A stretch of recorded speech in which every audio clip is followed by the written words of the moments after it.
Hello, Poonam. It's good to see you this afternoon. It's a beautiful Sunday, 84 degrees or so, small wind coming through the windows. And this morning, I had the group at bodywork practice, which is a combination of Qigong, Kundalini yoga, and other practices. So we always do a check-in, and one of the themes that came up was resistance. So I thought today's video we could discuss resistance and resistance patterns and recognizing when we are truly in acceptance or when there's still resistance left in us. So the more we accept, the freer we become, the more liberated we are, and the more we suppress or resist, the more bound we are to it, to the situation or whatever is happening, whatever that current ripple in your life situation may be right now. Poonam, would you like to add anything to this topic before we start? I want you to continue, then I have a little bit of feedback after you're completing the topic, then I have something to say about it. I think the resistance is a contraction, right, in the body. So I want to say something about what Eckhart said and how I experienced it last week. Yeah, so there's resistance and there's reactivity. So I want to talk about reactivity, which has resistance in it. So there's lots of, we're trotting along on the path, committed to authentically returning to the present moment, returning to our breath again and again. And maybe we don't have a practice, or maybe we do have a practice of sitting in stillness every day. But let's say something happens and we notice that there's a lot of reactivity that comes up immediately inside of us.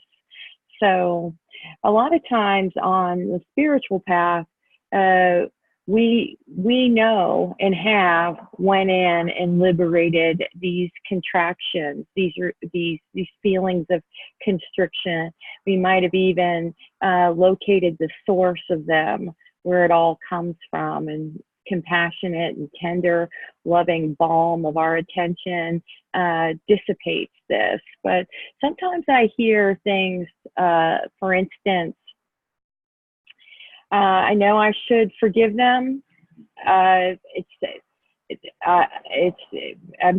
gonna just forgive them. I'm just gonna let it go, and but there's still resistance. There's still the feel of resistance because we've moved an action of putting our attention on the feeling to a should based on something learned so that we can believe in it.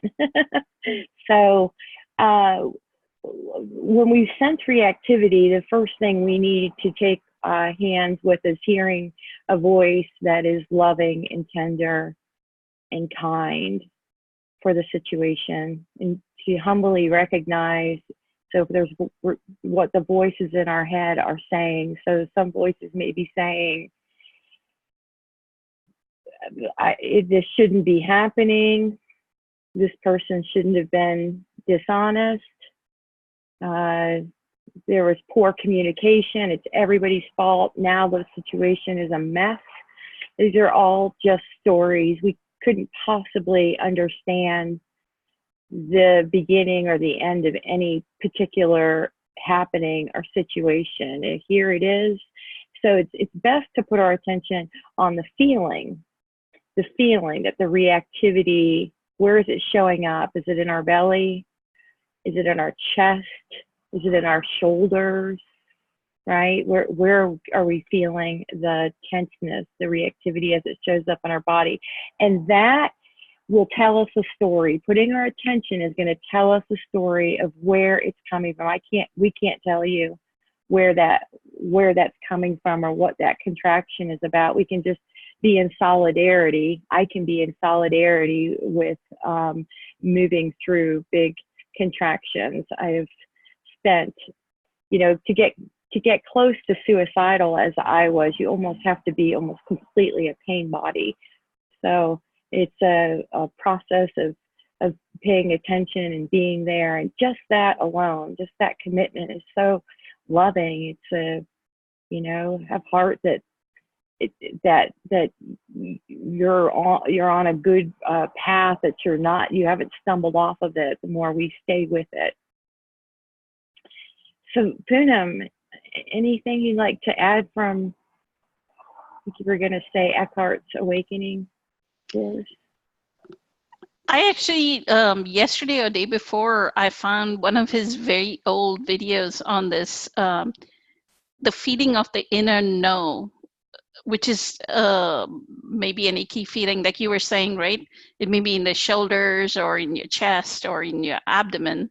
The icky no, the no to the isness of this moment, right? The resistance.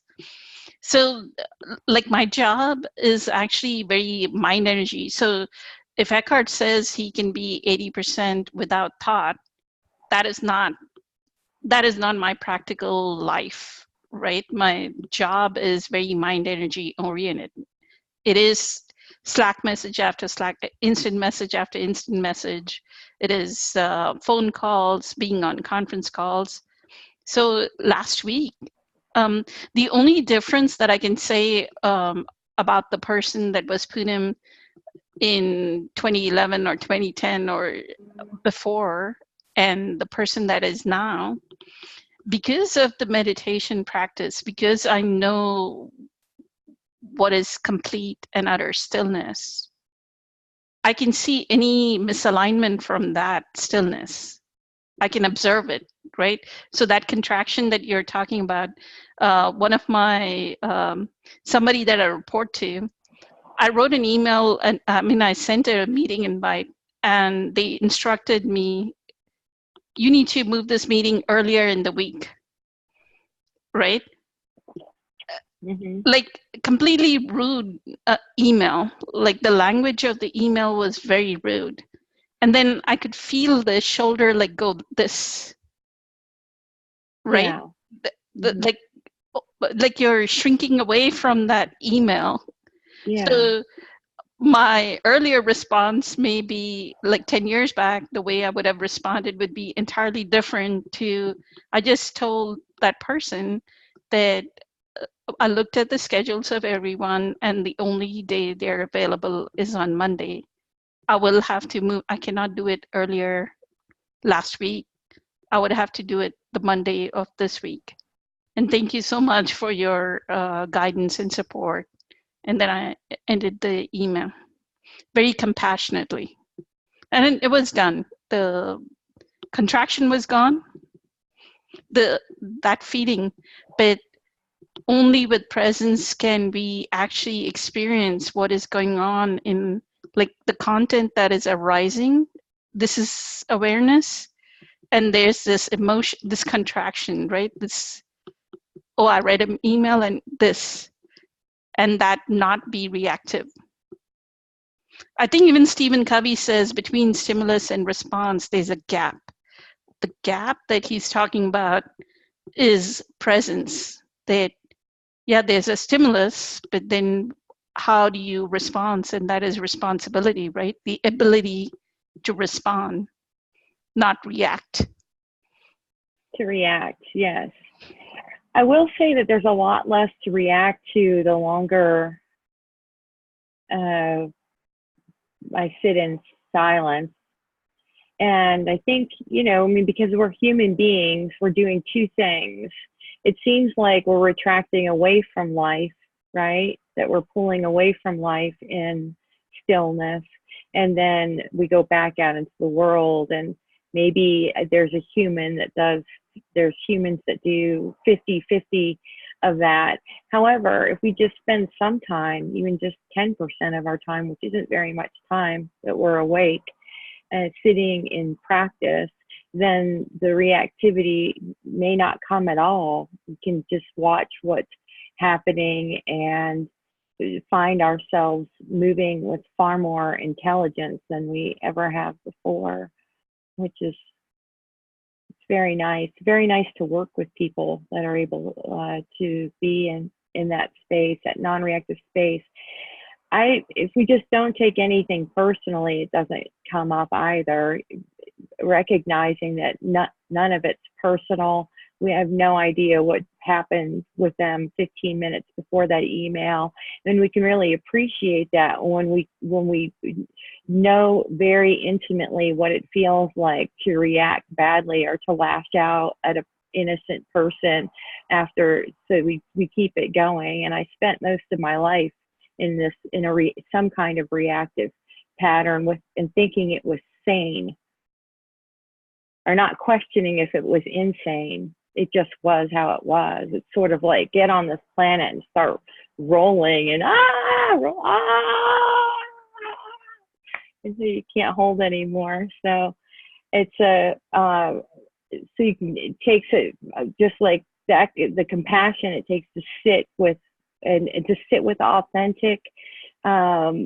with authenticity, the sensations and what it's trying to say to us, to not be somewhere else, to not jump ahead, to be okay with it as we are right now, to be so loving with ourselves, and to recognize just how hard it is to be unconscious, and how that suffering is, we know it so intimately because we didn't just run out, we waded in and we covered ourselves in it to understand it and know it, and we'll continue to do that as things come up.